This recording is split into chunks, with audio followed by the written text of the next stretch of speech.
ہمارے ہاں سیرت کے جلسے تو آج کل ہوں گے، بے شمار ہوں گے، ہر جگہ ہوں گے. ہوتا کیا ہے؟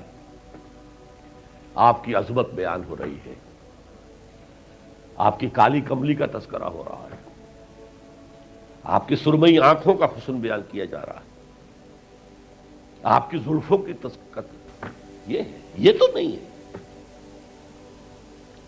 اس میں کوئی شک نہیں. تمام انبیاء اور رسول کو جو کمالات عطا ہوئے محمد کو وہ سب عطا ہوئے صلی اللہ علیہ وسلم. حسن یوسف دم عیسیٰ ید بیضا داری، آنچ خوبہ ہمد آرن تو تنہا داری. لیکن حضور فرماتے ہیں تمام نبیوں اور رسولوں نے جو تکالیف برداشت کی میں نے وہ سب کی سب برداشت کی.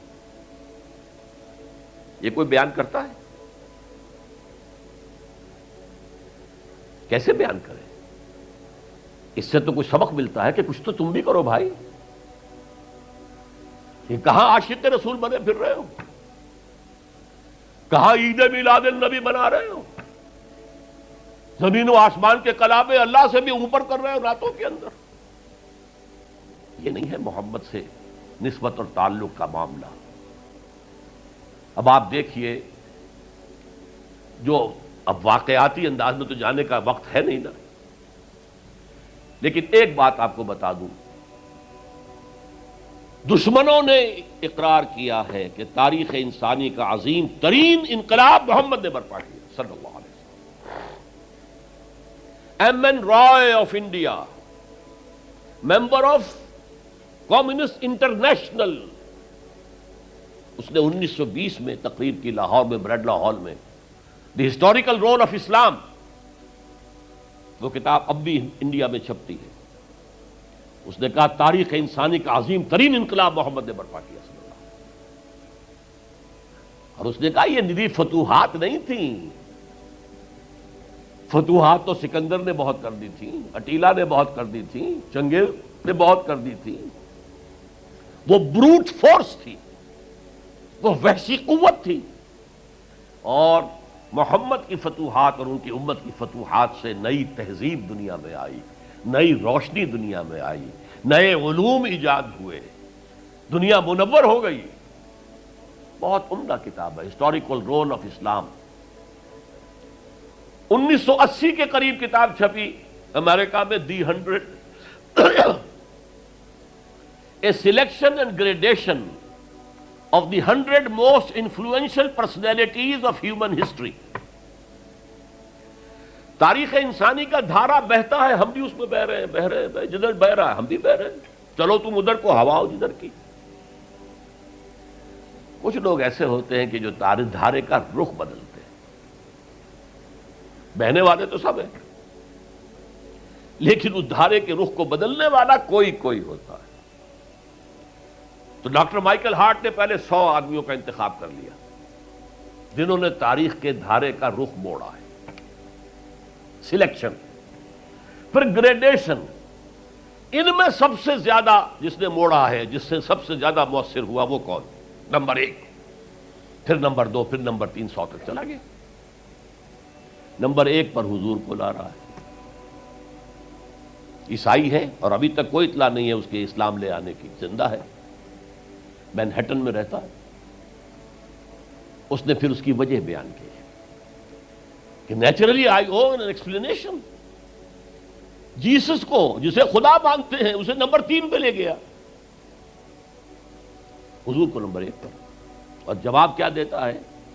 ایکسپلینیشن کیا ہے؟ This is because he is the only person supremely successful in both the religious and secular fields. جتنے بڑے لوگ دنیا میں ہیں وہ یا ادھر اونچے ہیں تو ادھر کچھ نہیں، ادھر اونچے ہیں تو ادھر کچھ نہیں. بڑے حکمران، بڑے فاتح، اخلاقی اور دینی اور روحانی اعتبار سے 0 بلکہ مائنس. بڑے مذہب، اخلاقی تعلیمات، روحانی تعلیمات بہت اونچے، گوتم بدھ، حضرت مسیح، لیکن ریاست، حکومت، سیاست 0. ایک ہی شخص ہے، کتنی بڑی سچائی اس کے قلم سے نکلی ہے. دی only person supremely successful in both the religious and the secular fields. بہرحال یہ سمجھیے کہ تکمیل رسالت کا یہ مرحلہ ہے، یہ مظہر ہے۔ اگر حضور نے اس کو قائم کر کے نہ دکھایا ہوتا تو کہا جا سکتا تھا کہ ٹھیک ہے جی نظام تو بڑا اچھا ہی ہے، لیکن یہ انہونی بات ہے، بھلا کوئی بات ہے؟ سید القوم خادمہم، قوم کا سردار خادم ہوتا ہے، شاعری ہے یہ، اچھا شعر کہہ دیا ہے، لیکن محمد نے وہ نظام قائم کیا جہاں ابو بکر اور عمر خادم تھے، چٹائیوں پر بیٹھتے تھے، پیون لگے ہوئے کپڑے پہنتے تھے،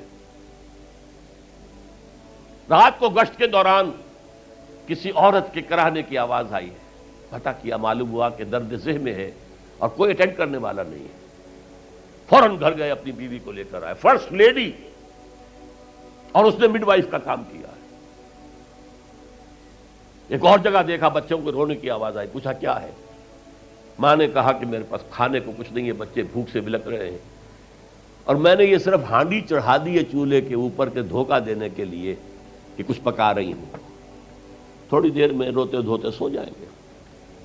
کانپ گئے، گئے بیت المال، وہاں سے ایک بوری آٹے کی لی، اپنے کندھے پر، غلام سے کہا میرے کندھے، اس نے کہا میں نہیں چلتا ہوں حضرت، نہیں نہیں، قیامت میں تم میرا بوجھ نہیں اٹھا سکو گے، اپنے کندھے پر بوری لگ کر گئے ہیں، وہاں جا کر کھانا پکوایا ہے۔ یہ سید القوم خادم ہوں، کبھی دیکھی تھی دنیا نے یہ بات؟ قائم کر کے دکھایا، نوع انسانی پر حجت قائم کی ہے۔ مائیکل ہارٹ نمبر 1 پر لا رہا ہے، آپ غور کیجیے۔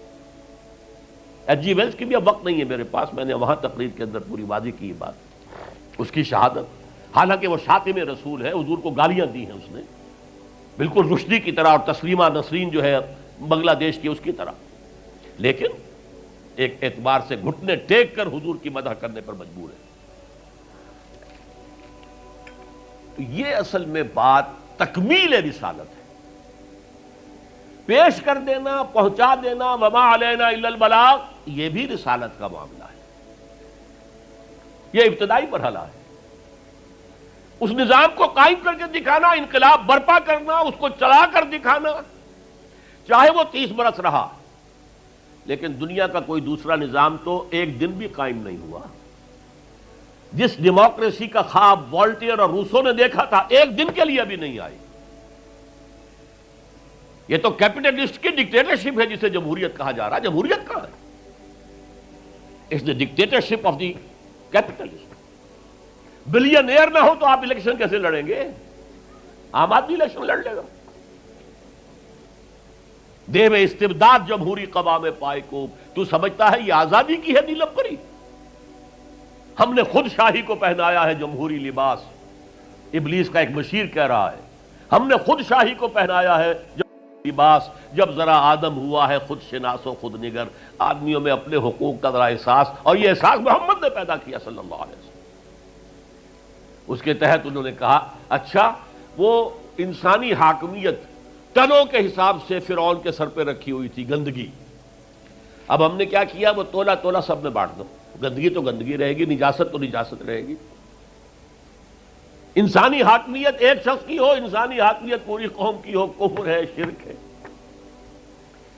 بہرحال تکمیل رسالت کا ایک پہلو یہ ہے، اس کی مثال میں آپ کو دے دوں، نام چونکہ پہلے بھی 2 مرتبہ لے چکا ہوں، سقراط کا شاگرد بھی اور شارح بھی، سقراط کی اپنی کوئی کتاب نہیں ہے، وہ معلم تھا بس، اس کا فلسفہ بیان کیا ہے افلاطون نے، اور پلیٹو نے کتاب لکھی دی ریپبلک۔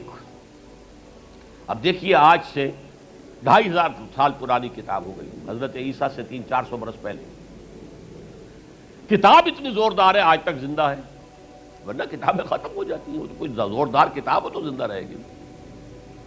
نقشہ پیش کیا ایسے ہونا چاہیے، نظام حکومت ایسا ہونا چاہیے، فلاں ایسا ہونا چاہیے، فلاں ایسا ہونا چاہیے، لیکن وہ نظام ایک دن کے لیے بھی دنیا میں کہیں قائم نہیں ہوا،